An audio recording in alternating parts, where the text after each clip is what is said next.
se trata de dar un poquito de contexto sobre la situación en la que se encuentra hoy en día eh, todo el componente tributario en el país. ¿Listo?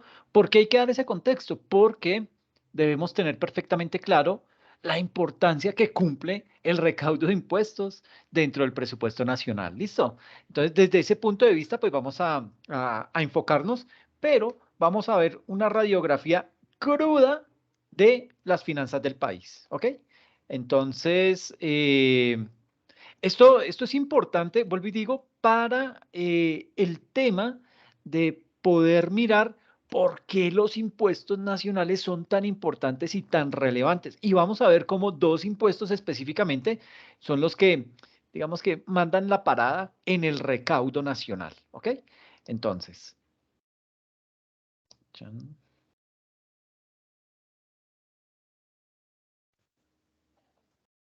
Entonces, lo he denominado generalidades, pero creo que le voy a poner el nombre como una radiografía de las finanzas públicas del país. Y básicamente eso hace referencia a que, mm, digamos que el régimen impositivo en nuestro país presenta principalmente tres tipos de impuestos según el nivel territorial. Entonces vamos a encontrar unos impuestos de carácter nacional, unos departamentales y otros municipales. Esos nacionales, eh, digamos que son, como lo dice su nombre, son los más importantes, son los de mayor envergadura que se tiene a nivel de recaudo y obviamente, como lo dice su nombre, se aplican dentro de todo el territorio nacional. Pero con base en eso, pues vamos a arrancar hablando acerca de lo que es el presupuesto general de la nación y el papel que juega los ingresos y cómo se gastan esos ingresos que recaudan. Entonces, básicamente, los ingresos del país están clasificados desde de la siguiente manera. Tenemos unos ingresos corrientes y tenemos unos recursos de capital. ¿Ok? Esos son los dos tipos de ingresos que percibe la nación. Los ingresos corrientes se clasifican en unos ingresos tributarios, en unos no tributarios y en otros aportes. Por su parte, los recursos de capital se clasifican en unos recursos de balance, en unos recursos del crédito y en unos establecimientos públicos. ¿Ok? Entonces vamos a explicar todos y vamos a dejar de último este. Básicamente, hablando específicamente de lo que son los ingresos corrientes, esos ingresos corrientes, pues, como les decía, se dividen en tres: tributarios, no tributarios y otros aportes. Y dentro de los tributarios, ahí vamos a encontrar lo que son los impuestos directos y los impuestos indirectos. Estos directos son aquellos impuestos que recaen sobre la renta, ya sea de las personas naturales o de las personas jurídicas, recaen también sobre el ingreso y la riqueza de las personas, reitero, naturales o jurídicas. Los impuestos indirectos son unos gravámenes o unos impuestos que recaen sobre el tipo de actividad que realiza la persona natural o la persona jurídica. ¿Ok? Mm, Aquí es bien importante empezar a hablar y a determinar varios conceptos que escuchamos en el día a día, pero que a veces de pronto como que no los tenemos tan claro o generalizamos la definición. Y empezamos entonces a escuchar frases como: es que los impuestos indirectos son los más regresivos, ¿sí? Sí, puede ser, sobre todo el IVA, ¿sí? Reitero, ¿por qué es regresivo? Porque es un impuesto que no mide la capacidad tributaria o la capacidad de pago de las personas para con ese impuesto. Entonces, eh, ¿qué es regresivo? Que le aplican una tarifa a todo el mundo sin tener en cuenta los ingresos. Un poco lo que hizo el gobierno en la última reforma tributaria que hizo, en donde a todas las empresas les aplicó el 35% de tarifa nominal para el pago del impuesto a la renta. ¿Ok? ¿Qué es lo que se debe hacer? Un gobierno juicioso lo que hace es que mira primero cómo está organizada o cómo están los diferentes niveles de ingresos, de tipos de negocios, de recaudos que hacen las empresas, etcétera, etcétera. Y con base en eso, comienza a cobrarles el impuesto, una tarifa como a la medida si no de cada empresa, sí de por lo menos de cada grupo de empresas, muy similar a como lo hace con las personas naturales. ¿Por qué? Porque no todas las empresas pagan o no todas las empresas tienen el mismo músculo para pagar o asumir una tarifa tan alta como el 35%. Y a eso, pues obviamente hay que sumarle el hecho que digamos que no es lo mismo una microempresa o una multinacional. ¿Por qué? Porque una multinacional tiene un buen músculo financiero que le permite inicialmente tener todo un buffet de abogados tributaristas que le indiquen cómo puede hacer una mejor reforma, una mejor planeación tributaria. ¿Qué significa esa planeación tributaria? Que básicamente pues la empresa va a empezar a mirar qué beneficios o en el peor de los casos va a empezar a mirar qué qué vacíos jurídicos hay en la norma para poderlos aprovechar, ¿ok? Entonces hay que tener mucha precaución con eso y digamos que en eso siempre las empresas multinacionales ganan. ¿Por qué ganan?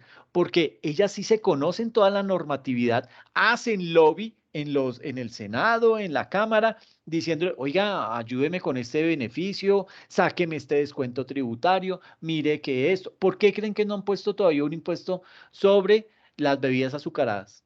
Porque allá está el grupo Ardila Lule presionando, haciendo lobby, pagándole, dándole plata a los concejales, a los senadores, a los representantes a la Cámara, para que no vayan a votar ese tipo de impuesto. Un impuesto que de por sí hace falta, sería un buen recaudo para la nación y aparte de esos impuestos que se llaman saludables, porque pues traen inmerso un beneficio para la salud pública. Pero mire que no lo han querido aprobar, ¿ok? Entonces, dése cuenta el inconveniente. ¿Y cuándo lo van a querer aprobar? Cuando ya vean que la obesidad se vuelve un problema de salud pública como ya lo es, solo que al gobierno le va a costar más, ¿sí?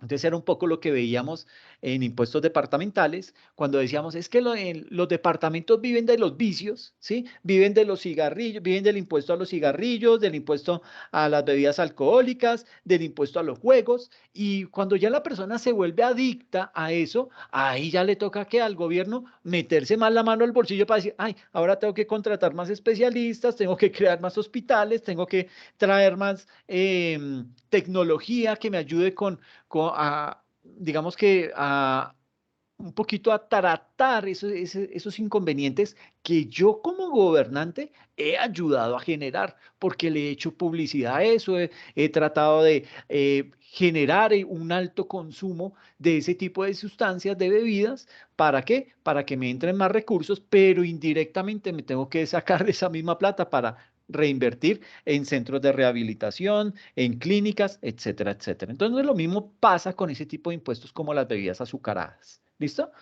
Entonces, eso como para hacer una apología a lo que son estos impuestos indirectos, que son totalmente regresivos. ¿Por qué? Porque nunca miden la capacidad de las personas, simplemente colocan una tarifa del 19%. Si puede pagarlo bien, si no puede también, ese es ya su problema, ¿sí? Entonces, eso no es tan chévere, no es sano. Y puede que a usted le digan, no, sí, pero es que mire que a las personas de bajos recursos le vamos a devolver el IVA, eso es una galleta, ¿sí? Inicialmente, eso es un problema. Pues evítese ese problema, ¿sí? No se ponga a hacer que le entre una plata para después que pecar el gobierno o correr el riesgo, por lo menos, que lo juzguen porque las bases de datos están mal, porque le está dando plata a las personas que no deberían recibir la plata, porque eso siempre pasa, ¿sí? Desafortunadamente, las bases de datos de las entidades gubernamentales no son las mejores, ¿sí? Y ahí entonces aparece y siempre hay alguien que está por ahí inquieto consultando y ¡pum! Se dio cuenta que a una persona que está fallecida le están mandando plata. Entonces ya es corrupción y todo eso. Y sí, eso es corrupción, ¿sí? Pero de pronto es una corrupción inocente, ¿sí? De pronto el gobierno ni lo sabe, ¿sí? Y es la familia la que está calladita recibiendo la platica, pero ese tipo de cosas, pues, es como un mayor desgaste administrativo para el gobierno. Entonces, más bien, baje la tarifa, ¿sí? Diga, mire, no va a ser el 19, sino va a ser del 15% y se lo cobra a todos o comienza a hacer un trabajo como debería hacerlo, que era segmentar la población y con base en el nivel de ingresos poderles cobrar tarifas diferenciales. ¿Qué es más difícil? Totalmente, es muchísimo más difícil, pero es más transparente y es más justo. ¿Ok? Entonces, este es el panorama de los impuestos, de los recaudos tributarios que hace el gobierno.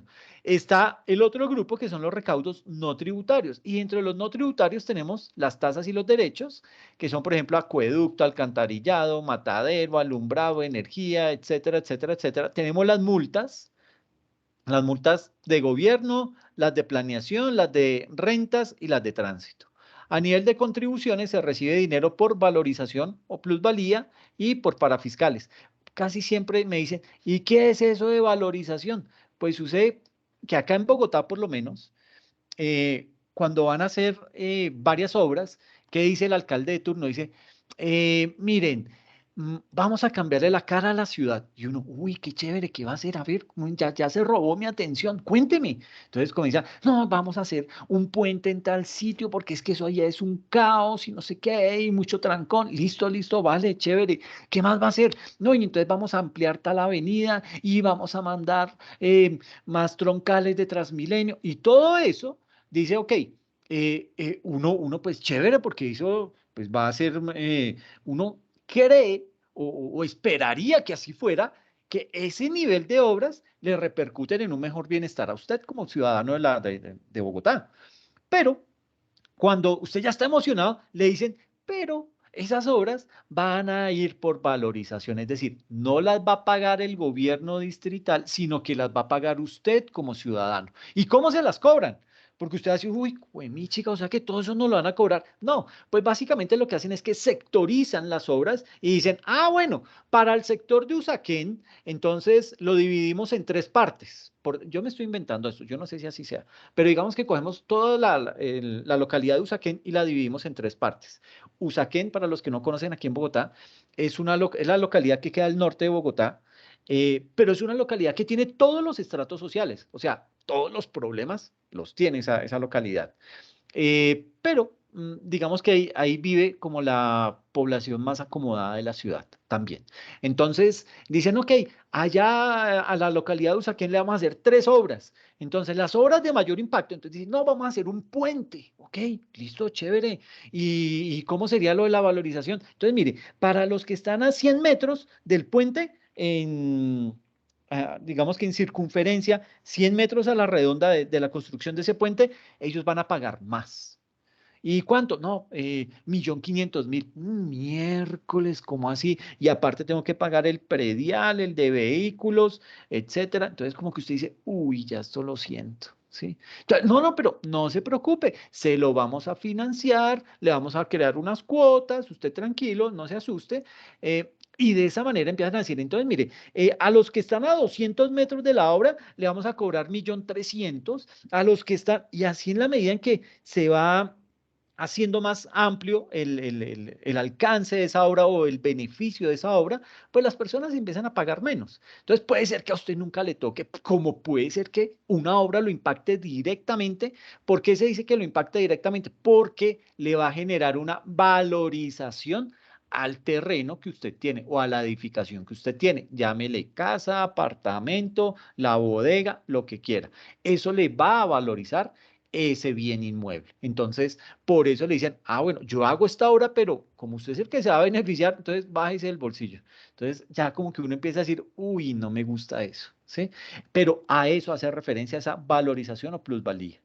Y también vienen otros ingresos no tributarios que hacen parte de las transferencias que provienen de la participación en el Sistema General de Participación, del sector eléctrico y de las regalías, ¿ok? Y aparecen los otros aportes. Esos otros aportes hacen referencia a unos aportes de carácter nacional y departamental. Entonces, este es el mapa de los ingresos que percibe el gobierno nacional. ¿ok? ¿Qué hacen ellos? Se sientan unos expertos y comienzan a decir, bueno, entonces imagínense que nosotros en el año 2021 tuvimos un presupuesto del orden de los 314 billones de pesos al año. Entonces, por tema de inflación y todo eso, entonces lo tenemos que incrementar. Y para este año, el presupuesto fue de 350 billones de pesos. Entonces, comienzan a mirar entre esta parte, entre estos ingresos corrientes, a ver de dónde obtienen la mayor tajada. Y obviamente, la mayor tajada sale de estos impuestos directos, específicamente de el impuesto predial, perdón, del impuesto predial, del impuesto a la renta y del IVA. El impuesto a la renta recauda más o menos un orden de unos 77 billones de pesos y el IVA más o menos unos 70, 73 billones de pesos. Entonces, mire que están como muy pegados, pero estamos diciendo que el grueso de los recaudos vienen de un impuesto totalmente regresivo como el IVA y de un impuesto ya más elaborado, más estructurado como el de la renta. Y pues digamos que no deberíamos depender tanto de un impuesto regresivo de esa manera, ¿listo? Entonces, preguntas hasta acá con el tema de ingresos corrientes. Todo claro hasta el momento, profe. Listo, bien. Entonces, analicemos ahora los famosos recursos de capital. A ver, ¿eso en qué consiste y cómo provienen esos ingresos vía ese mecanismo? Entonces, los recursos de capital les indicaba que se reflejaba, bueno, se dividen esos recursos de capital en recursos del balance, recursos del crédito y establecimientos públicos. ¿Qué es eso de los recursos del balance? Pues básicamente todas las utilidades que generan las empresas del Estado. Banco de la República, Ecopetrol, etcétera, etcétera. Entonces, esas empresas, desarrollando su objeto social, reciben una serie de ingresos, distribuyen utilidades a sus socios y le queda una utilidad para, sobre todo el socio mayoritario, que es el Estado, y esas utilidades entran a esa arca denominada ingresos, ¿ok?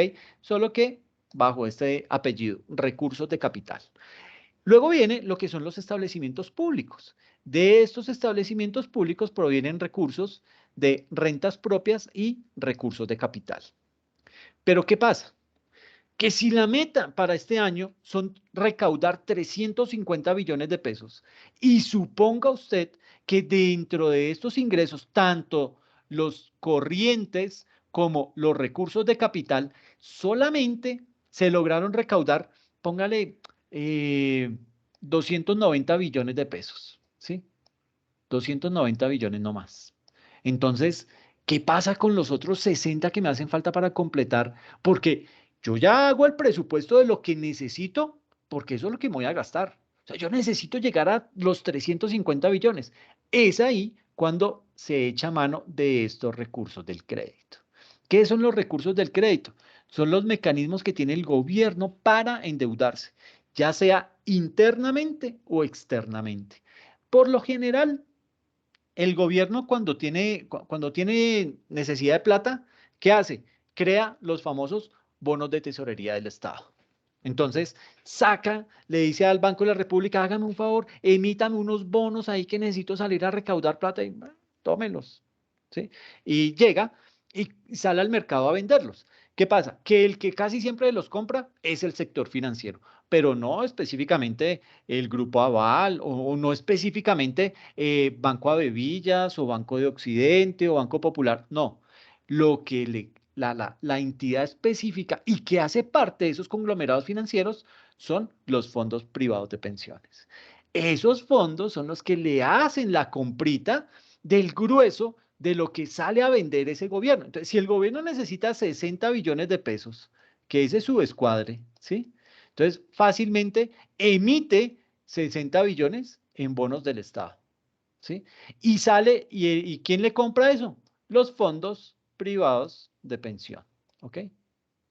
Entonces, ahora, los fondos privados de pensión, pues no se van a poner a comprar 60 billones de pesos en, en bonos, ¿sí? ¿Por qué? Porque es que la ley le dice a los fondos privados de pensión, usted tiene que, esa platica que le están consignando los ciudadanos, usted la tiene que poner a trabajar y garantizar que va a recibir buenos ingresos, ¿sí? Entonces ellos dicen, uy, no, pero no me puedo arriesgar a comprarles 60 billones de pesos en bonos, unos bonos que por lo general son a 5, 7 o 10 años y que fuera de eso pagan un interés muy bajo. Entonces le dicen, y además ese es un principio de las finanzas, no coloque todos los huevos en la misma canasta, sino distribuya. Entonces le dicen, ok, usted, señor fondo privado de pensión, usted puede endeudarse hasta un 20% comprándole títulos de deuda al gobierno nacional. Entonces, de estos 60 billones solamente le puede comprar 12 billones de pesos, ¿sí? Cuando llega esa cifra, el fondo privado de pensión le dice al presidente, ay, Ivancho, no te puedo seguir comprando más porque hasta ahí me permite la ley. Entonces, espero que te sirva esa platica. Y entonces Iván queda ahí como desconcertado, mira para un lado, mira para el otro y bueno, y entonces dice, no, eso es lo que puedo. Y nadie más le compra esos bonos, porque son unos bonos malísimos, no, vuelvo y les digo, son largos en el tiempo y pagan muy poco interés. Entonces, alguien cuerdo no se va a poner a invertir la plata en eso. Entonces, ¿qué hace? Tiene que salir al exterior. ¿Mm? Y al exterior ya el problema se complica, porque es que yo tengo que salir a buscar 48 billones de pesos, ¿sí? Y entonces el gobierno hace cuentas, dice 48 billones, ¿eso a cuánto equivale en dólares? Porque él no va a salir a buscar pesos en el mercado de capitales. Él va a salir a buscar dólares que le suplan esa tarifa de los 48 billones de pesos que necesita. Entonces sale y comienza a tocar puertas. Y la primer puerta que toca es la del Banco Mundial. ¿Quién me puede decir por qué puede ir a parar primero al Banco Mundial? ¿Qué se les ocurre? Profe, porque de pronto no le cobra un interés tan alto, puede ser. Perfecto. Es más, no le cobra interés. Entonces uno dice, no, ese es el amigo que necesito. Ay, tan bobo, yo es que endeudándome con los fondos privados de pensión que me cobran, les tengo que pagar una tasa de interés por venderles esos bonos, pues me voy para el Banco Mundial y allá que me presten esa platica, ¿sí o no? Y entonces se va Iván Duque con esas ganas y dice, ¿cómo así que el Banco Mundial no me cobra intereses y me prestan dólares? De una, se va y el Banco Mundial dice, claro, sí, señor, yo no le cobro intereses. ¿Cuánto necesita? No, necesito 100 millones de dólares. Listo, los tengo. Y entonces, dígame cómo me los piensa pagar. Porque el Banco Mundial, pues tampoco es la monja de la caridad que se la pasa dándole plata a los países pobres, esperando a ver si en algún momento le pagan o le devuelven esa plata. El Banco Mundial dice, ok, yo le presto, pero es que esa plata no es mía, esa plata es de los países más desarrollados que invierten en el Banco Mundial y le dice, mire, yo le doy 100 millones de dólares, yo a Alemania le doy 100 millones de dólares para que usted los tenga ahí y usted se encargue de mirar qué obras en países pobres se encarga de patrocinar. ¿Ok? Ese ya, usted a su criterio y su decisión. Entonces, va a Colombia, un país pobre y vaciado. Y le dice, venga, necesito 100 millones de dólares. Le dice, listo, se los tengo. ¿Cómo me los va a pagar? Ay, no, pues yo los pago en 20 años y le pago en cuotas de tanto y listo. Y le dicen, no, no me suena, le dice el gerente del Banco Mundial. Pero ¿por qué no le suena? No, porque es que, a ver, si usted sale a buscar plata, es porque lo que está recaudando no le alcanza. Y si no le alcanza eso, ahora, ¿cómo va a alcanzarle para cubrir lo que necesita cubrir en su propio país y fuera de eso sacar la plata que me necesita devolver mensualmente para el pago de esa deuda? Entonces dice, ay, uy, mi chica, sí. Entonces, no, pues yo voy a subir unos impuestos. Y le dice, ok, ¿qué impuesto? Ay, no, no, el IVA no lo puedo subir. No, el IVA lo toco otra vez y se me alborota esta gente. No, no, no. Voy a subirle la tarifa de renta a las empresas, a todas las empresas del país. Bueno, está bien. ¿Y cuánto esperaría recaudar ahí? No, por ahí podemos recaudar unos 6 billoncitos. Y dice, no, pero no es que yo le voy a prestar, son 48, es decir, 100 millones de dólares que equivalen a 48 billones de pesos. Estamos imaginándonos una tasa de cambio así de loca. Entonces dice, no, si no me alcanza. Entonces llega el gerente del del Banco Mundial y le dice, bueno, mire, eh, ¿a cómo está el galón de gasolina en el país? No, lo tengo como a 9.000 pesos. Pues, lo tenemos, los precios varían, pero el promedio es como a 9.000 pesos. Dice, yo, ok, eso viene siendo como unos $2 y pico. Sí. Le dice, no, o sea que usted tiene subsidiada la gasolina. Sí, claro, me toca. Le dice, no, entonces lo primero que usted tiene que hacer es quite ese subsidio. Y lo que empieza a recaudar ahora, gracias a que elimina ese subsidio, usted, esa plática es la que me va a empezar a girar para amortizarme este pago de esta deuda. Y le dice, uy, pucha, ¿cómo le voy a salir a esta gente que ahora le voy a subir la gasolina? Imagínense, los camioneros nada más me bloquean todo el país. Le dice, bueno, aparte, ¿usted subsidia los servicios públicos? Le dice, claro, a mí me toca al estrato 1, 2 y 3. Le dice, ok, quíteles ese subsidio. Y ahí me recoge otra platica para pagarme la deuda. Dice, no, hermano, yo le quito eso a esa gente y se me viene encima y sí que todo el mundo. ¿Y cómo están las pensiones? No, pues imagina, ya tenemos dos regímenes, uno público y el otro privado.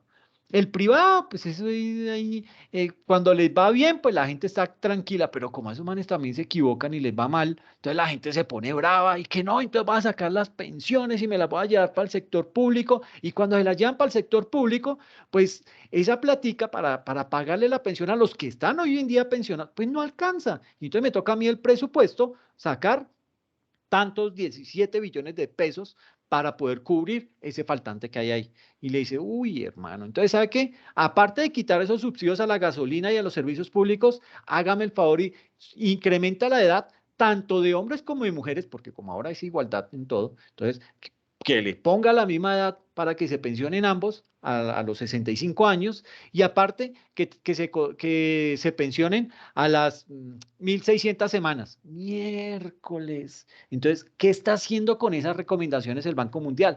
Coadministrando, ¿sí? Entonces, ese es el problemita del Banco Mundial, que si bien no le cobra a usted intereses, le dice que sí tiene que hacer.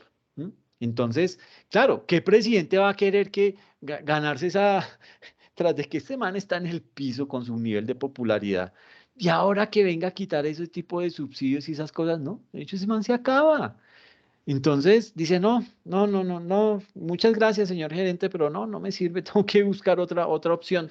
Y se va entonces para el Fondo Monetario Internacional, la misma historia, el BID, la misma historia. De pronto el BID es un poquito más flexible, le dice, ok, bueno, no le voy a prestar 100 millones, le voy a prestar el 10%, le presto 10 millones de dólares ahí como para que usted se mande y y yo no le exijo que tenga que quitar subsidios ni nada de eso, pero eso ya me los puede pagar usted más suave, ¿cierto? Le dije, sí, sí, sí. Entonces ya, por lo menos ya ahora no le toca buscarse 48, sino 38 billones de pesos. Entonces, ¿qué hace? Le cierran la puerta en esa banca multilateral, pues le toca irse a la banca comercial. Y allá sí le dicen, claro, le presto en dólares y además le cobro intereses. Entonces, sale muy caro ese tipo de préstamo, ¿ok? Porque digamos que teniendo en cuenta el valor de nuestra moneda, pues hoy en día el peso colombiano está muy devaluado y en comparación con lo que está el dólar, mire, imagínense, se estima que llega a 4.250 pesos. ¿Ah? Eso es increíblemente caro. Entonces, nuestra moneda está por el piso. Y vamos, si nos endeudamos en dólares con intereses, pues peor, eso va a ser impagable, eso no lo vamos a poder pagar como en 100 años. Entonces quedamos es endeudados. Entonces, mire lo delicado que es cuando el gobierno no consigue los recursos, ¿sí? Cuando de pronto ese cálculo que había hecho a nivel de recaudo de impuestos, en algún momento se desbalancea, en algún momento se descuadra el tema, como que dice, miércoles, ¿y yo ahora dónde voy a ir a sacar la plata? Pues obligatoriamente le toca salir a endeudarse. ¿Por qué le toca salir a endeudarse? Porque es que esto no es solamente ingresos, esto también son gastos. Entonces, este es el mapa completo de los ingresos. ¿Listo? Ahora, ¿en qué se gasta la plata? Pues sencillo, imagínense, el presupuesto para este año 2022, el presupuesto aprobado es de 350.4 billones de pesos. ¿Listo? Entonces, el presupuesto de ingresos, ya esto es una vista más ejecutiva, tenemos entonces unos ingresos corrientes que van a recaudar para el 2022 el monto de 171 billones de pesos, ¿sí? Frente a lo que era el 2021, tiene un crecimiento del 10.8% de más que van a recaudar. Entonces va a recaudar 170 billones de pesos. Recursos de capital, 146.7 billones de pesos, es decir, un incremento del 18.1%. Es el que más incrementa. Y acuérdense que aquí en el recursos de capital están los créditos, ¿ok? Esa forma que tiene de financiarse el gobierno. Luego, procedente de establecimientos públicos, van a llegar 18 billones de pesos, que cae en un 1.3%.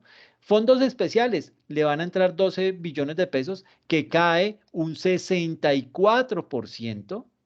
Rentas para fiscales le van a entrar 2.4 billones de pesos, que solamente tiene un crecimiento del 0.6%. Y todo eso sumado da los 350 billones, que es lo que le aprobaron en el Congreso de la República.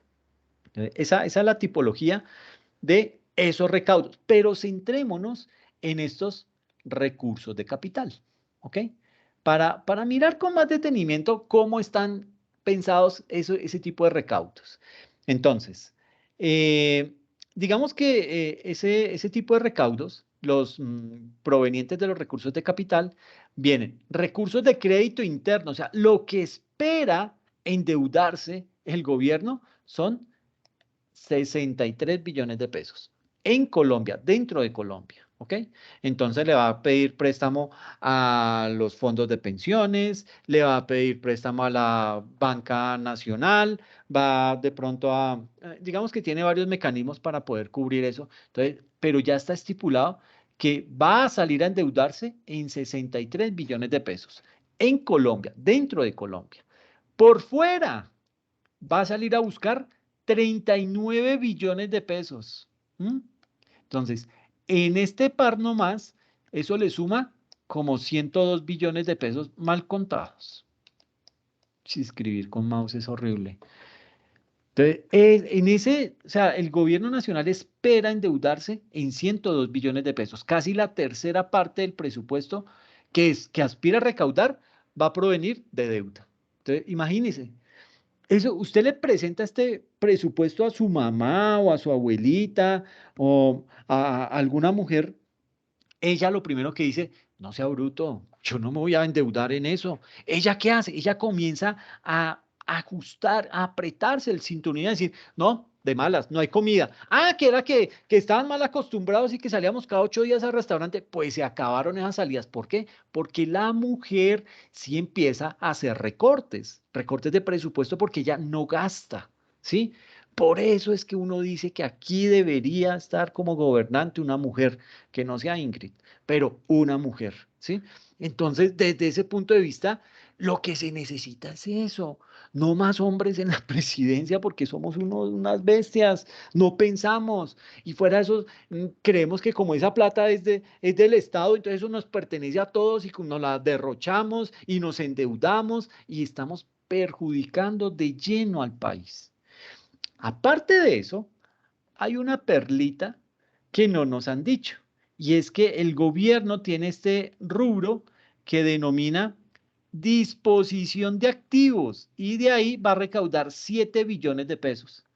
¿Qué significa disposición de activos? Que va a vender algo. Llámese el Monte de Santurbán, llámese Ecopetrol, llámese alguna entidad estatal, la quiere vender. Y esto no lo explicaron dentro de la presentación del presupuesto general de la Nación para este año. Simplemente existe este rubro. Y obviamente los amigotes del gobierno que ayudaron a aprobar en masa este tipo de presupuesto nunca preguntaron por este rubro. Se hicieron los locos, sí señor, aprobado, pupitrazo limpio y pase.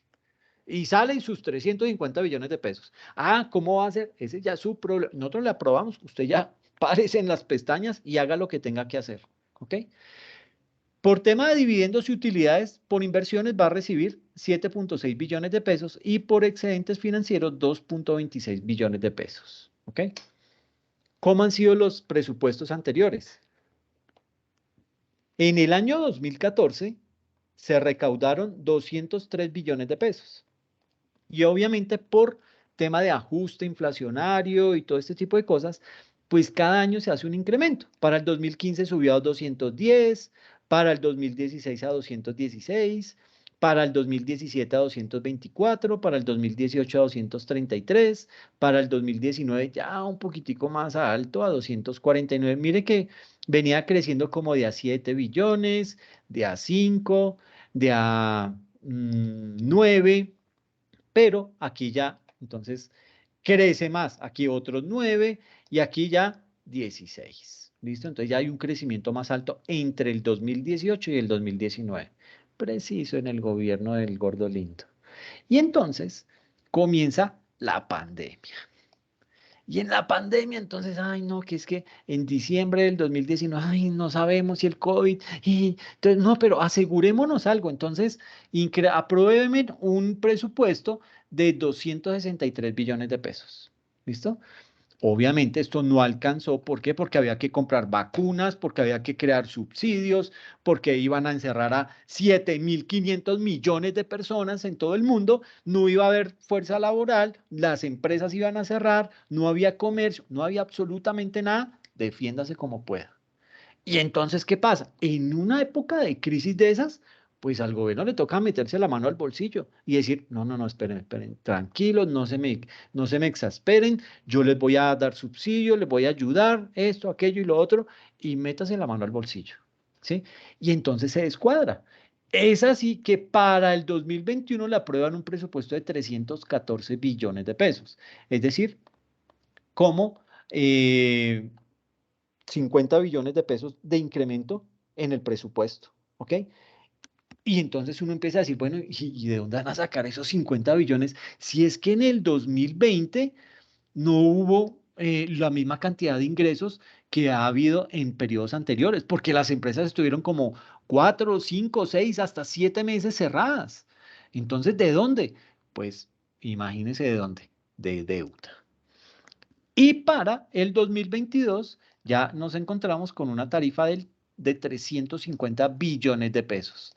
Y entonces a todo esto lo que se hacen es que le ponen nombres bonitos y entonces inventan reformas tributarias. La reforma tributaria es a la ley de inversión social, la ley de crecimiento económico. Entonces usted como que se anima y dice, uy, ahora sí vamos a crecer.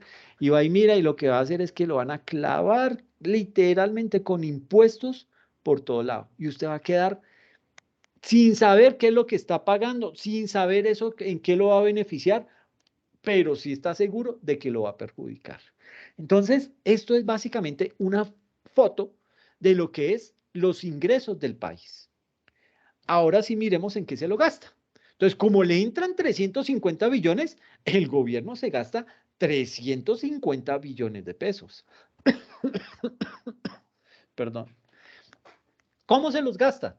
Pues en solo gastos de funcionamiento se gasta 209 billones de pesos. ¿Mm? Imagínense, 209 billones de pesos en solo gastos de funcionamiento, nómina. Eso es pura nómina, ¿sí? En servicio de la deuda, es decir, ¿cómo empieza a pagar intereses y capital de la deuda que tiene? 71.7 billones de pesos. Y en obras de inversión, en carreteras, en llevarle internet a los niños más pobres, a llevarle internet a los niños de las veredas, 70 billones de pesos. ¿Ok? Entonces, en estos tres rubros se gasta toda la plata. Y entonces uno comienza a decir, ok, bueno, entonces miremos a ver. Entonces encuentra usted que por temas de educación, va dentro de ese presupuesto, le destinan 49.4 billones de pesos al sector educación y usted dice, hijo de mi chica, es como al que más le meten plata. Entonces aquí la gente en Colombia debe ser súper educada. Pues no, eso no es la realidad. ¿Por qué? Porque dentro de esos 49 billones de pesos, aquí está la nómina de los docentes, ¿sí? Entonces, esto no es solo infraestructura, esto no es pagar proyectos de investigación y nuevos laboratorios. No, aquí va metida la nómina de los docentes y eso no debería estar ahí, ¿sí? Pero bueno, otro de los sectores que más le incrementaron su presupuesto, obviamente la registraduría del siglo XXI, que realmente se convierte como en la registraduría del siglo XVI. ¿Por qué? Porque ya vieron todos las bestialidades que hicieron y falta ver qué pasa en las presidenciales. Entonces, le aumentaron el presupuesto al 100%. Se lo subieron a 2.3 billones de pesos anuales. Y así pues, digamos que seguimos viendo, mire por ejemplo la belleza de la presidencia de la República que iba a estar que en austeridad y se incrementó el presupuesto en un 36%. ¿Ah? Dígame si eso no es un descaro. Eh, Prosperidad social, pues uno dice, ah, ok, sí, porque es que tienen que proteger a las personas más vulnerables, listo, incrementen el 45%, casi el 50% se lo incrementan, vale, uno ahí frente a eso no dice nada. Pero al Ministerio del Interior, que vaya usted y me le suba el 39% del presupuesto, ¿en aras de qué? ¿Qué está haciendo? ¿Sí? Y aparte los muy animales van y levantan la ley de garantía, Sagrado Rostro, eso no se ve sino en Colombia. Y claro, estos manes hicieron fiestas con esa plata. ¿Mm? Y además, la perla, porque todo esto tiene siempre su perla, es que al sector de ciencia le quitaron el 20% de su presupuesto. ¿Ok? Entonces, imagínense esa belleza. Y dice, sale a decir que queremos ser el Silicon Valley de la región. ¿Cuál Silicon Valley si no hay ni siquiera presupuesto para desarrollo de ciencia y tecnología? ¿Sí? Es difícil hacer así, hacer, es decir, llegar a crecer en esos temas. No hay inversión para ciencia, pues definitivamente no se puede hacer nada, ¿sí? Y aparte, bueno, el Dani, que apenas creció su presupuesto en un 12%, pero si vieron el chicharroncito en el que está, con todo el hackeo que le hicieron, perdieron 270 teras de información. Imagínense eso. ¿De dónde están sacando las cifras hoy en día? No tengo ni pregunte, ni se angustie por eso. O sea, hágase el loco con ese tipo de situaciones. Entonces, de esta manera es como el gobierno se gasta la platica, ¿listo? Por eso es que cada vez necesita más. Y aquí es en donde nos toca a nosotros empezar a hacer gestión y empezar a criticar y a ver realmente por qué tantos recursos están destinados, por ejemplo, a defensa, ¿sí? Si es que cuando el clan del Golfo sale a tomarse los pueblos o los municipios en donde hacen presencia, nunca hay ejército. Entonces, ¿para qué? ¿Sí? Se utiliza el ejército solo cuando hay manifestaciones de estudiantes. Entonces, eso no tiene ninguna presentación. Entonces ahí estamos botando la plata. ¿Sí? Es, a policía, ok, 12.57%, pero con esto nos toca ser también críticos y mirar con detenimiento, bueno, explique a ver usted en qué se está gastando la plata, por qué se están gastando la plata, si es que ya no hay un verdadero conflicto armado en el que digan que es que usted está combatiendo a esa gente porque no lo está haciendo, ¿sí? Entonces, frente a todos estos ítems, tenemos que empezar a hacer un control mucho más riguroso y ser exigentes pidiendo información. Y sobre todo, pues también estar atentos a cuando alguien saca algún escándalo, alguna situación de esas, pues bueno, ¿cómo así que esto? Porque es que en la medida en que todos nos enteramos y nos vamos manifestando por redes sociales, eso hace bulla. Y lo que menos le gusta a un gobierno es que haya esa bulla. ¿Por qué? Porque es que en el exterior se van a dar cuenta. Y qué oso con Biden y qué tal otra vez me coja el embajador ruso y me la monte otra vez. Yo con qué cara les explico eso, ¿sí? Que no implementé el acuerdo de paz, pero sí me tiré toda la plata en corrupción. Entonces, pues ese tipo de cosas tratan como de taparlo, ¿ok? Entonces, esta es la foto de los gastos. ¿Listo? Ahora, yo siempre traigo esta gráfica porque es una gráfica que con solo dos líneas nos dice la, el problema tan tenaz en el que está Colombia y que no es de ahora. Esto viene desde, mire, la gráfica está desde el 60. Yo creo que si nos vamos más de para atrás, el problema viene desde más atrás, pero digamos que hicimos el corte en el 60. Bueno, no hicimos, esto lo hizo estos dos autores, Osorio y Pérez Reina, el año pasado. Entonces, esta gráfica consiste en lo siguiente, la línea punteada representa el gasto y la línea continua representa el impuesto, los tributos, esos ingresos que recauda el gobierno por concepto de tributos. Y se comienza a hacer el comparativo y se dice, en el 60 arrancamos con más ingresos que gastos, estábamos por encima a nivel de ingresos, había un superávit y eso está bien, ¿sí? Pero preciso, a mediados del 60 comienza a caer los ingresos, ¿sí? Y los gastos obviamente crecen. Entonces, esto ya es un mal síntoma. ¿Por qué? Porque ya pasamos de estar con superávit a tener un déficit, ¿sí? Ya estamos con problemas, ya estamos gastando más de lo que tenemos. Luego, ¿qué hace? Luego viene como un equilibrio, vuelve, algo pasa, sube la curva, se equilibra con la de los gastos, casi que por unos 3, 4 años, y vuelve y se descuadra. Vuelven a quedar por debajo los ingresos y por encima los gastos. ¿Ok? Luego pasa algo, sube esos gastos, sube esos ingresos, superan los gastos, que es la única vez en donde los gastos están por debajo de la línea de los tributos, y pasa algo otra vez y vuelve y caen los ingresos, se sube el gasto, ¿sí? Un tercer momento en el que sube el gasto, caen completamente los ingresos. Aquí trata de tomar medidas fiscales el gobierno de la época, en el 85, eso fue Betancourt. Toma aquí unas decisiones, creo que su ministro era, ay, se me olvidó el nombre de este man. Eh, Comienza a decir, ok, está, estamos graves, no tenemos plata y miren la cantidad de gastos que tenemos, entonces hay que cobrar más impuestos y crean una reforma tributaria que busca precisamente eso, recaudar o mejorar el recaudo a nivel de temas impositivos. Entonces, mire que casi que iguala, pero no se pudo, ¿sí? Y vuelve y crecen los gastos. Y aquí vuelve y se estanca el recaudo, ¿ok? Entonces, ya aquí llegamos a la época de 1991, cuando básicamente, ¿alguien recuerda qué pasó en esa época, en el 91?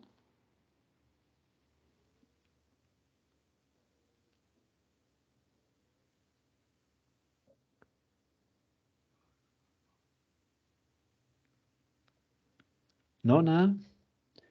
La Constitución Política del 91. Entonces, esa Constitución, venga, ¿sí están? Porque es que yo me pongo a mirar la, la, la presentación y no me doy cuenta si están o bueno, peor, que estén pero dormidos, o sea, uy, mi chica, no, pero No siguen sé, las estamos, 4. Ok, listo, estamos listo. atentas. Atentas, mentiras. No, pero este tema es interesante porque tiene mucha realidad, pero una realidad cruda, ¿sí? Y pues esa es la realidad más chévere, porque uno dice, miércoles, pero qué bestias estamos nombrando, y esto tiene que servirnos para estas elecciones. Entonces, básicamente, aquí llega lo que se conoce como ese punto de quiebre, que es la Constitución Política del año 91. ¿Listo? En este punto. Se me fue muchísimo. Bueno, entonces aquí la Constitución del 91. ¿Qué pasa? Que con la implementación de la Constitución del año 91, el gobierno de inmediato se compromete a una gran cantidad a suplir una gran cantidad de derechos para los ciudadanos, ¿sí? Por eso se sube el gasto público, ¿sí? Aquí vuelve y lo controlan, pero vuelve y se dispara. Y desde ahí no ha vuelto a bajar. Siempre ha estado por debajo todo el tema del recaudo frente a los gastos. ¿Por qué? Porque en gran medida la Constitución del año 91 trajo eso, trajo que eh, el gobierno tiene que destinar más recursos para cumplir los deberes que adquirió vía Constitución con la población civil. ¿Ok? Entonces, mire que en muchas cosas, pues una constitución, cuando se hace bien, y para mí la del 91 es una buena constitución, que tiene cosas por mejorar, ok, pero digamos que es una constitución más bien que beneficia mucho a la ciudadanía. Aparte de esto, entonces, digamos que dentro de lo que hizo la Constitución del año 91 fue decirle al Banco de la República, oiga, le doy independencia. Usted no le vuelve a hacer caso al presidente de turno. Y entonces uno como que dice, miércoles, ¿cómo así? ¿Qué pasaba luego? No, pues es que imagínense, ¿se acuerdan de estas tres bellezas? De cómo en esos momentos en donde el gasto se disparó, había algo mágico que pasaba y equiparaba los ingresos, ¿sí? Esto no es recaudo de impuestos, ¿sí? Mira, aquí veníamos cayendo y vuelve y ¡pum! Se sube, ¿sí? Aquí veníamos cayendo y ¡pum! Se subió. Y aquí vuelve y ¡pum! Se sube. Entonces, ¿eso qué era? ¿Qué son esas subidas? Que el presidente de turno lo que hacía era, como el Banco de la República era un órgano, era otra dependencia del gobierno, pues simplemente el presidente va, oiga, soy el presidente, hágame un favor, estoy descuadrado en plata, imprima billetes. Claro, y arrancaba el Banco de la República a imprimir y tome su primera impresión de billetes. Esta no fue la primera, pero digamos que en esta gráfica esta es la primera impresión de billetes. Le inyectan ese dinero a la economía. Y pum, claro, eso, ay, qué chévere, ya salía el problema, pero de inmediato vuelve aquí, 4 años después, vuelve y se sube los gastos, ¿sí? ¿Y qué hace? Dice, no, no pude, no logré implementar una reforma tributaria buena, esto sigue creciendo, hágame un favor, señor Banco de la República, imprima otra vez plata y pum, sube los ingresos, ¿sí? Luego, intentaron acá con una reforma tributaria que fue buena, pero no alcanzó. Y entonces, mire, sabe que aquí, tum, otra vez, la impresión de billetes. ¿Por qué se daba eso? Porque precisamente el Banco de la República era otra dependencia más de la Presidencia de la República. Entonces, pues era fácil para el presidente de turno decir, no, mire, hágame un favor, estoy descuadrado, imprima billetes, imprima y métala a la economía porque yo necesito tapar esos huecos, ¿ok? Entonces, una primera impresión, una segunda impresión de dinero, miércoles, y una tercera impresión de dinero. Y aquí se le acabó el chorro. ¿Por qué? Porque la Constitución del 91 le quitó ese privilegio al presidente o ese don de mando del presidente sobre el Banco de la República y le acabaron ahí la guachafita. ¿Ok? Y eso fue lo que llevó a que estemos hoy en día en este problemita, en donde el gasto sigue creciendo y los recaudos de impuestos no dan abasto. ¿Ok? Entonces, conclusiones frente a esta gráfica. Hubo un aumento del gasto sin precedentes luego de la Constitución del 91, ¿sí?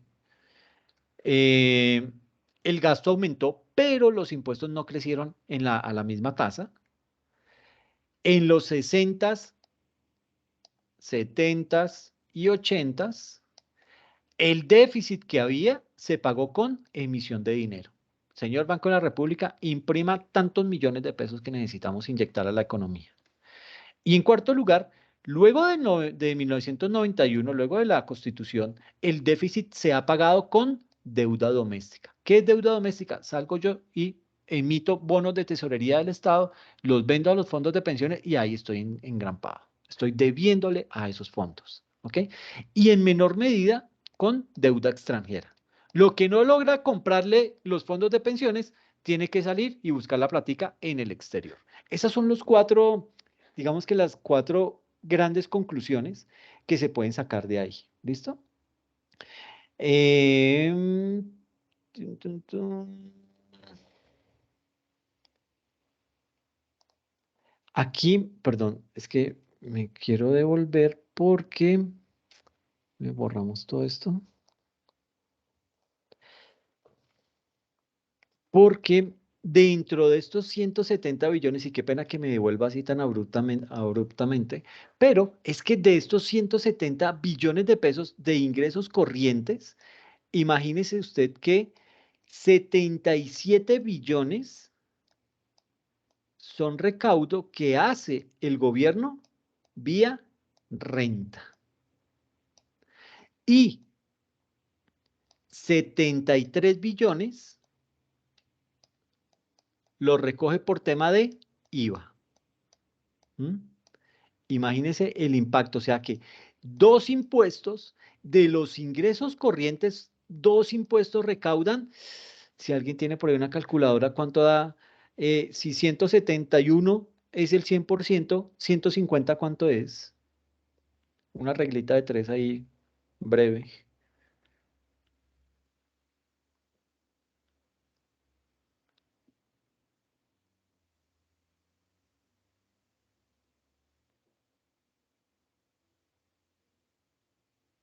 Bueno, póngale que eso del 80%. El 80% de los ingresos corrientes del país descansan en dos impuestos, IVA y renta. ¿Mm? Si estamos mal, muy mal. Y si a eso le seguimos descomponiendo este de renta, en donde de esos 77 billones de pesos, vamos a ver y más o menos un 90% de ese recaudo proviene de las empresas. ¿Mm? Entonces, ahí hay un gran problema. En la mayoría de los países de la OCDE, el mayor recaudo por impuesto de renta proviene de las personas naturales. ¿Ok? Entonces, digamos que, bueno, lo que pasa es que cuando usted se compara con la OCDE, es que está mal porque ese es el peor parámetro que podemos tener, porque nos estamos midiendo con economías en donde todo fluye, donde todo es chévere, hay buena platica, no hay corrupción, bueno, no hay tanta corrupción, etcétera, etcétera. Entonces, pues, compararnos con eso, como que uno a veces dice, ah, estamos como comparando peras con manzanas y pues no es lo mismo, ¿sí? Entonces, usted como que termina desanimado. Pero cuando usted empieza a ver que la carga está tan desbalanceada, por lo menos en renta, ¿sí? Que dependemos mucho de lo que son las empresas y digamos que el verdadero problema no es depender de las empresas. El problema es que, ¿qué pasa el año en que a las empresas les vaya mal? Como pasó en el 2020, ¿sí? Bueno, 2020 y 2021 que básicamente las empresas tuvieron unos bajones impresionantes por depender tanto del recaudo de lo que esas empresas pagan por renta, pues imagínense, el gobierno sintió ese bajonazo en el recaudo. Ya no iba a recaudar 77 billones, fácilmente recaudó por ahí 40, ¿sí? Casi la mitad. Entonces, ¿y la otra mitad de dónde? Entonces, ¿le toca qué? Salir a endeudarse. ¿M? Por eso es que así no nos gusta el tema, como personas naturales vamos a tener que pagar más impuesto de renta para no depender tanto de los ingresos de las empresas. No hay que descuidarlas, hay que seguir detrás de, porque ahí hay una muy buena plática, ¿sí? Pero sí considero que no puede cargarse tanto a las micro y a las pymes con una tarifa única del 35%. Creo que ahí sí el gobierno tiene que hacer un esfuerzo adicional para poder crear unas tarifas dependiendo montos de ingresos para que cada quien pague en su justa medida. Pero estos son datos críticos, ¿no? Depender tanto de dos impuestos en el momento en que alguno de estos se reviente, se nos va la economía al piso. Imagínense, y hay candidatos que dicen que van a quitar el IVA. ¿Mm? Es complejo, ¿sí? ¿Qué más les cuento ahí de eso? Bueno, falta indicar que también dentro de estos ingresos corrientes hay un impuesto que tiene unos buenos ingresos. Por concepto de ese impuesto se recaudan 10 billones de pesos. ¿Saben cuál es ese impuesto? Es el gravamen a los movimientos financieros, su famoso 4 por mil. Ese impuesto que no le cuesta nada de recaudo al gobierno. ¿Por qué? Porque como lo recauda el sector financiero y el sector financiero se lo traslada directamente a la cuenta del gobierno, pues chévere.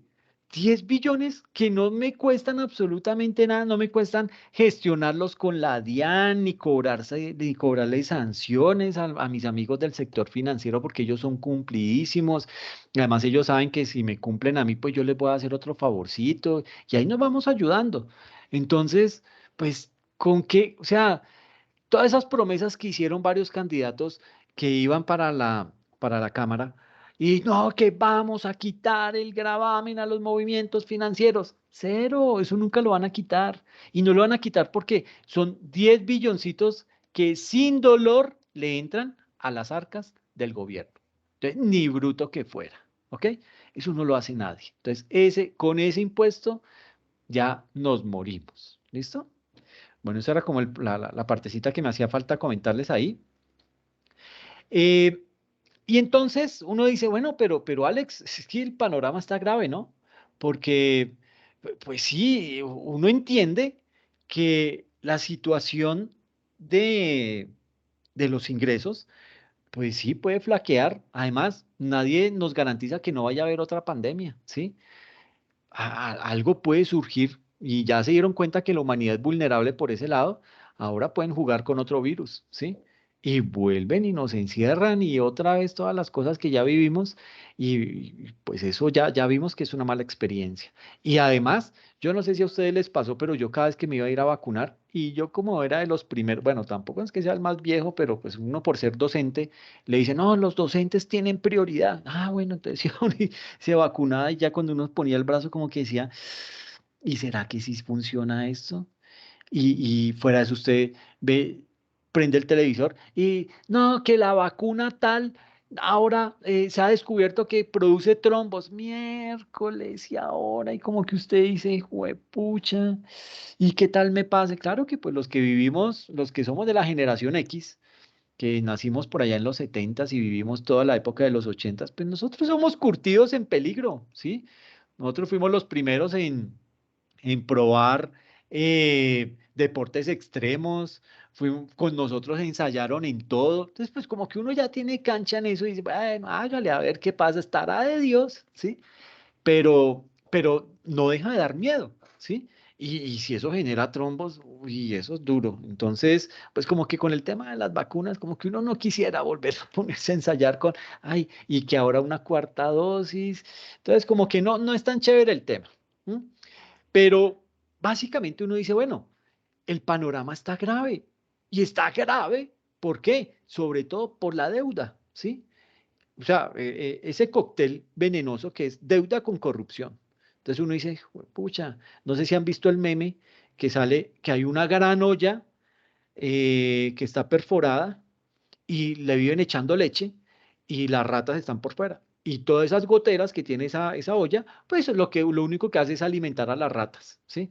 Entonces uno dice, bueno, y esto me hace acordar de las propuestas que dice Rodolfo Hernández. Dice, pero ¿qué hacemos? ¿Por qué nos van a poner otra reforma tributaria si eso por ahí no es? Tenemos es que acabar a los corruptos. Y uno dice, claro, sí, acabémoslos. Pero acabar la corrupción es una tarea dura, pero habrá que hacerla. No sé si yo les conté lo que hicieron en Singapur. En Singapur, pena de muerte para el corrupto. Medio le descubrían algo de una muerte en la plaza pública para que la familia y los amigos se den cuenta de lo que les espera si siguen en corrupción. Y eso acabó la corrupción allá, con pena de muerte. O sea, las penas altas tienen que por lo menos hacerlo pensar a usted dos veces si hace ese acto de corrupción o lo evita, ¿sí? Entonces, yo sí creo que esa ollita hay que taparla, sí hay que ponerle unos parchecitos para que no se siga saliendo la leche por esos lados y siga alimentando a las mismas ratas de siempre y el pueblo como bobo dé plata siga metiendo plata para comprar leche para meterla en esa olla que está llena de huecos. Entonces, de alguna manera lo tenemos que hacer. Y es ahí entonces en donde, digamos que esto se ha venido sabiendo desde el año 2011. En el año 2011, el gobierno creó la famosa regla fiscal. ¿Qué es la regla fiscal? La regla fiscal busca garantizar la sostenibilidad de la deuda pública y la estabilidad macroeconómica del país al establecer metas de déficit. Es decir, le dice al gobierno, señor gobierno, yo sé que usted los ingresos que espera recoger no los va a recoger acá en Colombia. Sabemos eso. ¿Y qué le va a tocar hacer? Salir a endeudarse. Pero aquí le voy a poner un tate quieto. Usted no va a salir a endeudarse a la topa tolondra. Yo le voy a dar un margen. Yo, comité de la regla fiscal, le doy a usted un margen y le digo, usted se puede endeudar en un 1% de más. Entonces, ok, bueno. ¿Qué ha venido pasando? Esa ley, la 1473, que se creó por allá en el 2011, se vino a implementar en el 2012. Y entonces, ¿qué pasa? Que, y aquí los datos que tengo son del 2015 hasta el 2021. Desde el 2015, el nivel de deuda que tenía el gobierno era el 44.6%. Es decir, le decía la regla fiscal, usted puede endeudarse un 44.6%. Y al otro año, como siga habiendo más plata, siga habiendo más corrupción, se necesita más obras, se necesita más plata para poder ejecutar, entonces le dice a la regla fiscal, ok, le voy a permitir que se endeude de un 44.6% a un 45.6%. ¿Sí? Para el 2017, ok, no se endeude ya en 45.6, sino le sube un punto porcentual, bueno, 0.8%. Entonces le permite que se endeude hasta en 46.4%. ¿Sí? Eh, para el 2018 le incrementa ese monto de deuda hasta el 49.3%. Es decir, la regla fiscal mantiene controlado el nivel de endeudamiento del gobierno, es decir, busca garantizar que en la medida en que se endeude, también se garanticen los recursos para el pago de esas obligaciones, ¿sí? Entonces, de esa manera, por eso se ven estas dos gráficas. Por eso está la línea verde que muestra un 46.4% de endeudamiento, pero la deuda realmente está en un 43.8%. Es decir, tiene un margen de endeudamiento mayor en un 3.4% del PIB. ¿Ok? Entonces, eso es lo que busca la regla fiscal, como ponerle una serie de parámetros y decirle, bueno, pero, chico, usted podrá ser muy el presidente de la República, pero usted no puede salir a endeudarse y a empeñar el país en lo que a usted se le ocurra. No, usted tiene unos topes, ¿ok? Y así íbamos. En el 2019 le permitieron endeudarse hasta un 50.3%, es decir, un 1% de más, ¿sí? Pero con su amiga la pandemia, la regla fiscal que dijo, no, hermano, usted no le está entrando plata porque las empresas están cerradas, la gente está muriendo de hambre y hay que pagar vacunas. Entonces, ¿sabe qué? Yo me tapo los ojos, yo comité de la regla fiscal, me tapo los ojos y usted endeúdese en lo que usted crea. Y ahí se subió la deuda otra vez. Del 50 subió al 64.8 en el 2020. Y en el 2021 ya como que les dio pena y dijeron, no, no, no, no, nos pasamos y nos descaramos. Entonces, no, simplemente le permitieron que se subiera un 0.4%. Pero esto es lo que nos va a doler, como dice la canción, te va a doler durante mucho tiempo. ¿Para qué? Para poder pagar este nivel de endeudamiento que tiene Colombia. Con todo y regla fiscal, ya se desordenó el tema. O sea, todo lo que logró contener desde el 2012 hasta el 2019, lo perdió acá en el 2020 por la pandemia. Y esto le ha pasado a todos los países. Esto no es solo de Colombia, esto es de todos los países. ¿Sí? ¿Por qué? Por el tema de la pandemia. Entonces, hay que tratar de mirar realmente cuál puede llegar a ser la incidencia de una pandemia en un futuro para poder anticiparnos a este tipo de situaciones, ¿sí? Pero usted me dirá, bueno, pero ¿y yo cómo hago? No, pues no le estoy diciendo que sea usted el que haga el tipo de control político o mirar qué se puede uno inventar, pero sí ya cuando estemos en campo, como a nivel profesional, pues sí poder tratar de planear, teniendo en cuenta esta radiografía que tenemos de lo que es las finanzas públicas del país, pues poder de esa misma manera planear cuáles van a ser las finanzas de nuestra empresa para poder no caer en este tipo de situaciones en las que está el país, ¿ok? Con un nivel de endeudamiento tan alto, ¿ok?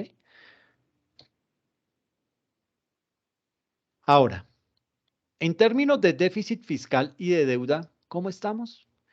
Digamos que las metas de déficit según el marco fiscal del mediano plazo para el 2020 estaban de la siguiente manera. Se esperaba que el país para el 2021 creciera un 5.1% en su PIB, ¿ok? Y para el 2022 que crezca un 2.5% del PIB. ¿Mm?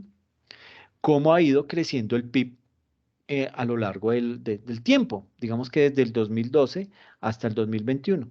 Pues el PIB ha ido creciendo un 2.30%, para el 2013 se mantuvo igual, para el 2014 creció ahí un 0.10%. Ya en el 2015 subió a 3, ¿sí? Y en el 2016 subió a 4. Esto obviamente fue la bonanza petrolera, ¿m? Cuando Colombia encontró pozos petroleros y comenzó a exportar y a vender al 100 petróleo y un petróleo a un muy buen precio. Entonces, claro, eso fue lo que nos permitió crecer en este tipo de métricas, ¿ok? Pero vuelvo y digo, el problema de nuestro país es que se dedica a una sola cosa. En este momento estamos metidos de lleno en la parte extractivista. Y eso se acaba. Esos son recursos naturales agotables. Eso se va a acabar. ¿Y qué vamos a hacer el día que eso finalice? ¿A qué santos nos le vamos a pegar? Entonces hay que tener un plan B, hay que mirar hasta dónde podemos llegar para poder determinar ese tipo de cosas. Yo les estaba diciendo, perdón, aquí que digamos que esta gráfica lo que hace es compara el déficit fiscal con base en el porcentaje del PIB, ¿ok? Entonces, ¿cómo va creciendo ese déficit fiscal? En la medida en que el PIB va creciendo. Y el déficit fiscal aquí fue creciendo, pero aquí hubo una buena bonanza. ¿Por qué? Por todo el tema petrolero. Pero esa bonanza se acabó rapidito y empieza otra vez a decaer. Entonces cae a 3,6, a 3,10, hasta tocar uno de los fondos que es 2.50 y con su amiga la pandemia vuelve y se dispara a 7.8% ese nivel de déficit para llegar al 2021 y cerrarlo con 8.6 de déficit. ¿Ok? Y esto va a estar peor. Cuando se saquen las cuentas del 2022, vamos a ver el gran problema que hay. ¿Por qué? Porque este gobierno está raspando la olla, está dejando sin un solo peso al próximo gobierno para que mire a ver cómo hace. ¿Mm? Entonces, pues bastante crítico. No sé esto qué puede llegar a pasar. Si me preguntan, yo digo, pucha, aquí va a haber es un golpe de Estado. Es lo que se me puede ocurrir a primera vista, ¿sí? O como lo hicieron en México, que fue más elegante. Vieron que iba a ganar la izquierda, ¿qué hicieron? Le echaron la culpa al sistema. No, el sistema se apagó. Cuando lo lograron prender otra vez, ay, ya, ahora sí va ganando el de la derecha. Es que sí, con el de la izquierda algo pasó ahí, pero no, ya ahora sí va ganando el de la derecha. ¿Y qué pasó? Se amangualó toda la derecha, el PRI en México, con el narcotráfico, fueron y quemaron votos y todo esto, hicieron y deshicieron y lograron nombrar un gobierno de derecha para que siguiera el continuismo, para que no tocara a los narcotraficantes, para que los siguiera dejando delinquir y ellos pudieran seguir haciendo de las suyas. Por eso era importante tener el gobierno de derecha. Y eso es lo que ellos le llamaron de una manera específica, no me acuerdo cuál es el término, pero era básicamente eh, un golpe de Estado políticamente aceptado y era que siguiera mandando la derecha en México. Y entonces en Colombia puede llegar a pasar lo mismo, ¿sí? Porque esto ha sido un gobierno corrupto, como han sido todos los gobiernos desde hace más de 60 años acá en Colombia, porque siempre hemos elegido a los mismos, ¿sí? Los mismos liberales, conservadores, ahora del centro democrático. Entonces, ellos han gobernado siempre y no hemos querido aprender que debe haber un cambio, ¿sí? Para bien o para mal, cimbroneémoslos. O sea, yo soy de los que pienso que si un gobierno la hace mal, se le tiene que cobrar, le tenemos que como ciudadanía pasar una factura y decirle, no más, usted fue un sinvergüenza, corrupto, ladrón, y no vamos a volver a elegirlo y pasarle factura en las votaciones y que no se vuelvan a reelegir, ni mucho menos de eso. Pero tenemos que reaccionar como población, ¿sí? Entonces, sí, creo que este tipo de situaciones nos tiene que servir. Todas estas cifras, yo lo que busco con esto no es que vayan a ir a votar ahorita por Petro. No, es simplemente que ustedes tengan una radiografía clara de cómo está la situación y que realmente esto tiene que cambiar. Esto no podemos seguir cometiendo sagrado rostro, no podemos seguir esperando resultados diferentes haciendo lo mismo, ¿sí? De eso tenemos que ser conscientes. Tenemos que mirar realmente cómo hacemos con cosas diferentes, ver si podemos obtener unos resultados totalmente diferentes, ¿sí?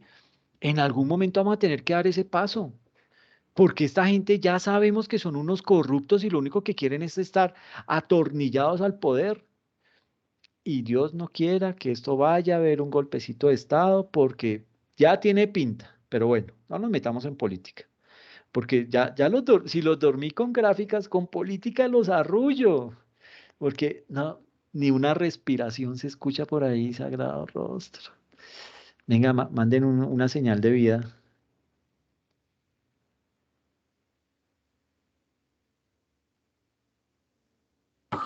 Aquí estamos, o aquí estoy. Uy, me asusté. No nos hemos dormido aún, profe.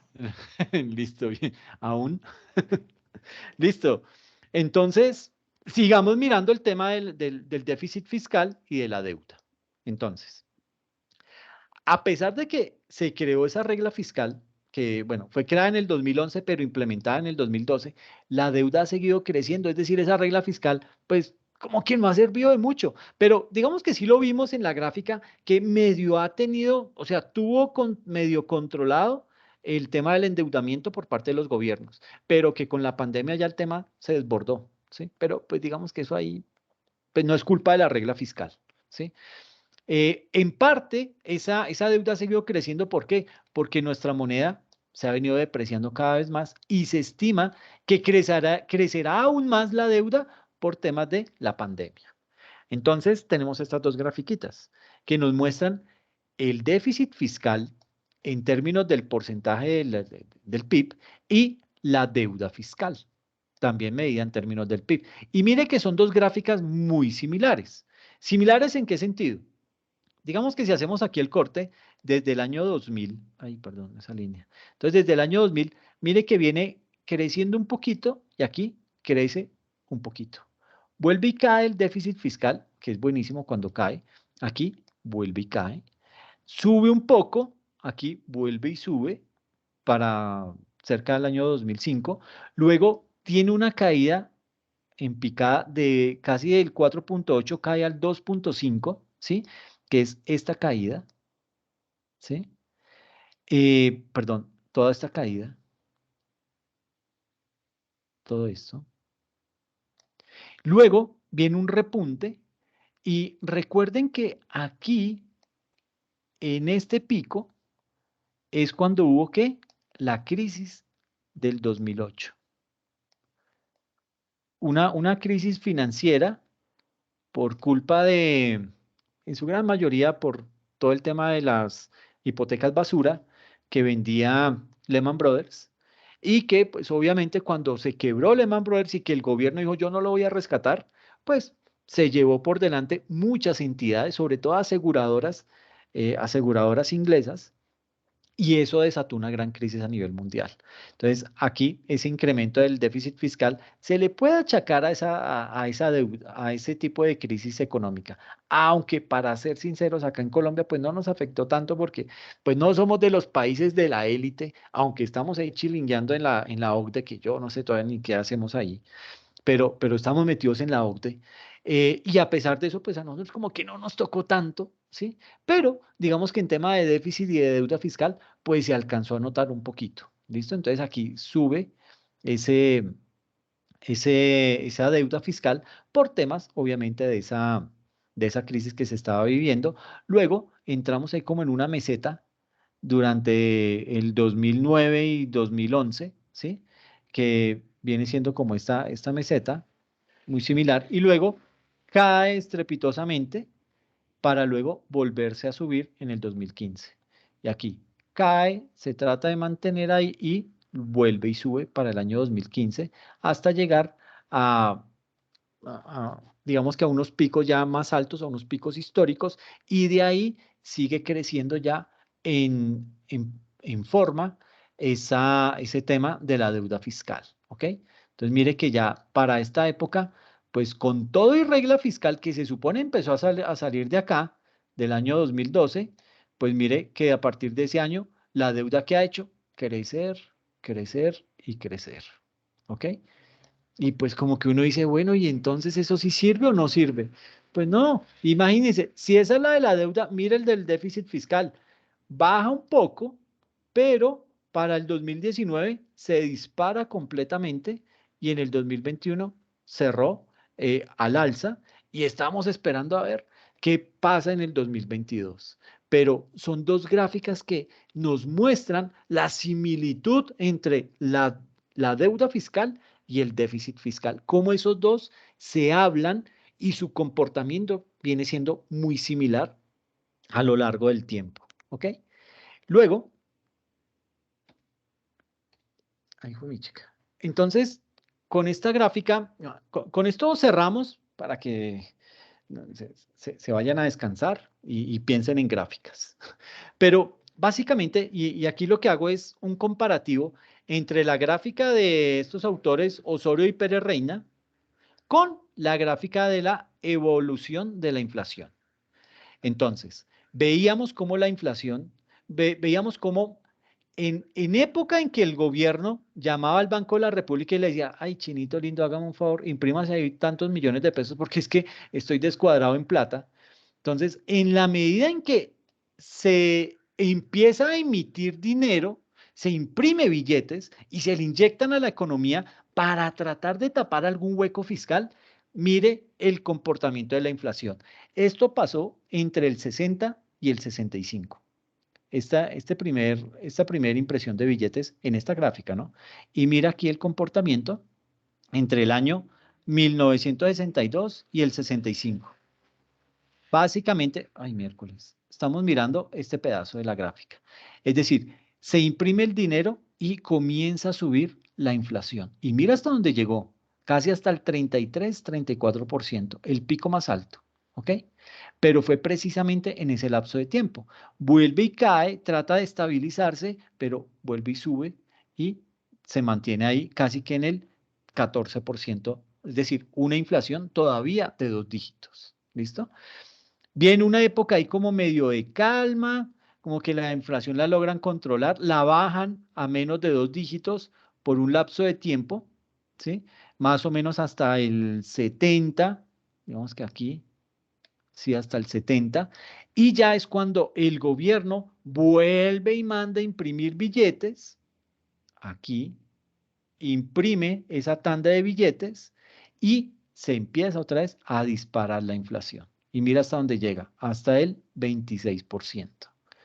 Eso en el año 1975 para el... Y mire que básicamente esta edad, este rango de tiempo, estamos diciendo que es del 72 al 83, ¿ok? Toda esta franja de tiempo es la que nos muestra cómo esa inyección de dinero de inmediato sube la inflación en el país. La logra subir a un monto histórico inicialmente del 33%, luego del 26%, luego la sube a otro de los picos históricos casi al 28%, 3 años más tarde otra vez al 28% y así sigue hasta el año 1990, que fue el último pico de impresión de dinero. Este margen, esta impresión, es la que se ve aquí reflejada en este último pico, en donde llega la inflación a estar al borde del 32%. Tan pronto con la Constitución del 91 se cierra la llave del Banco de la República, comienza la inflación, ¿qué? A descender. ¿Sí? Mire, y sigue, y sigue, y sigue, y sigue, y sigue bajando. Tiene por ahí sus picos, 2007, 2008, ¿sí? Pero vuelve y la controlan y se sigue manteniendo ahí en una mesetica con algunos picos muy bajos, nada que eh, asustarse, hasta el año 2020, ¿sí? Que es cuando ya se vuelve a disparar la inflación. Ya ahorita estamos hablando de una inflación que está abordando los 2 dígitos y pues eso no es nada grato para una economía, eso encarece los productos, ¿sí? Y cuando algo se encarece, pues usted trata de evitarlo, comienza a restringirse los gastos, comienza a evitar gastar en ese tipo de situaciones.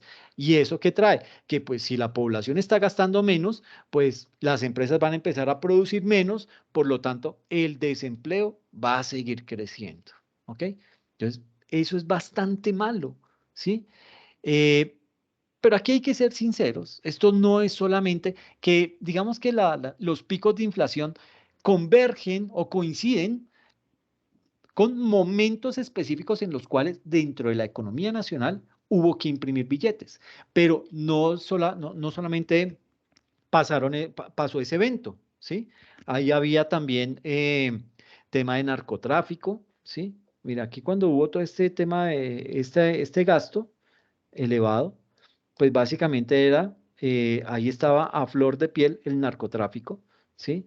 Ya era un narcotráfico en descomposición, ya estaba matando gente, estaba descontrolado, etcétera, etcétera.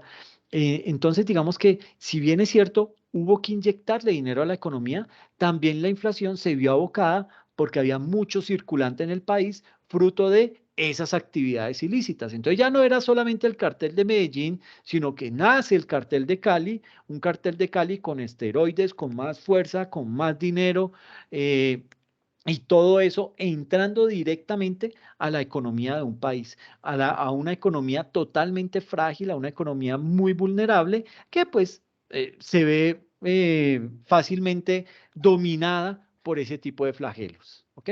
Inflación, déficit y deuda fiscal. Entonces, pues digamos que ese es un cóctel eh, propio para que un país entre en una crisis y aparte en una recesión. Entonces, básicamente, vemos cómo después de 1991 la inflación empieza a descender gracias a qué? A que la Constitución del año 91 eh, le dio al Banco de la República esa independencia y gracias a esa independencia se empieza a restringir la emisión de dinero. Entonces, en la medida en que el Banco de la República controla, es que esa es la función del Banco de la República. El Banco de la República se tiene que encargar de la política monetaria y la política fiscal. Esas son sus dos funciones. Nada de tener que imprimir dinero, nada de esas cosas. Ese se pone a hacer esa tarea y la hace bien porque para eso están preparados y el tema va a estar completamente controlado. Pero, pues, digamos que estamos sujetos también a otro tipo de factores. Ya vimos el impacto que tuvo en nuestra economía la famosa, ¿cómo se dice? La famosa pandemia. Y pues eso nos trajo más problemas y más dolores de cabeza. ¿Listo? Entonces, pues nada, con esto quería darles este panorama, explicarles cómo están las finanzas del país y la próxima clase vamos a tener lo siguiente. Les voy a explicar el ejercicio. Es un ejercicio muy largo. Se los explico. Les explico cómo vamos a manejar el archivo en Excel. Es un archivo que tiene muchas hojas, ¿sí? Pero vamos a irnos moviendo y les voy a ir explicando qué contiene ese archivo y empezamos a abordar esa temática. ¿Listo? Entonces, no sé si hay alguna pregunta, alguna duda, alguna inquietud frente a a esta temática que hemos abordado el día de hoy. ¿Hay dudas? ¿Les gustó? ¿Se asustaron? ¿Se durmieron? No sé. Profe, pues extenso, pero muy interesante, la verdad. ¿Sí te gustó? ¿Te quedó claro el concepto? Sí. Sí, sí, de hecho a mí pues me gusta mucho porque como no conozco mucho de este tema de Colombia, me resulta bastante interesante. Ay, qué chévere, pues me alegra mucho eso y pues nada, sí, pues, buscaba eso, darles un poquito más de contexto para ver la importancia de un buen recaudo y por qué, es que además no solamente vamos a ver en el componente tributario de nuestra carrera, no solamente vamos a ver impuestos departamentales e impuestos nacionales, sino que después nos metemos con todo el tema de planeación tributaria, de procedimiento tributario. ¿Qué es el procedimiento tributario? Todo el tema de sanciones. Entonces, básicamente el gobierno dice, oiga, yo me puse una meta de recaudar 172 billones de pesos y los tengo que recaudar. Entonces, usted, señor Dian, es el que tiene esa tarea. Usted mirará cómo se para en las pestañas, pero a mí me entran 172 billones de pesos. Y ojalá crezca más renta e IVA, ¿sí? Entonces, la DIAN, ¿qué hace? La DIAN comienza a presionar por todo lado y entonces hace auditorías y persigue y le dice, y usted no me ha pagado y mire que usted liquidó mal. Y entonces viene toda la parte sancionatoria de la DIAN. A eso es a lo que se conoce como procedimiento tributario y ahí pues vamos a tener que también empezar a tocar aspectos importantes de todo lo que tiene que ver con impuestos. Entonces, mire que el componente tributario de nuestra carrera es amplio y es fuerte. Entonces, es importante esta materia por eso, porque si bien es cierto, hoy fue una clasecita como muy teórica, pero vuelvo y te digo, era para darles contexto de la criticidad en la que está el país, fruto de todos estos malos manejos que han habido, ¿ok? Y que esperamos, pues que los recaudos mejoren, que haya más estabilidad económica, pero con toda esta incertidumbre de la campaña presidencial y todo lo que está pasando, pues como que uno dice miércoles, yo no lo veo claro, yo como que me estoy asustando, yo como que, sí. Entonces, pues nada, es esperar a ver qué pasa y más bien sí invitarlos para que dentro de 8 días, muy puntuales, nos veamos para dar inicio a todo lo que tiene que ver con el desarrollo de la declaración de renta de personas jurídicas. ¿Listo? Listo, Listo, profe. Bueno, Listo, gracias. les agradezco mucho, cuídense, descansen y nos vemos en 8 días, ¿ok? Gracias, Igualmente, hasta profe. luego. Feliz noche. Gracias, lo mismo, descansen.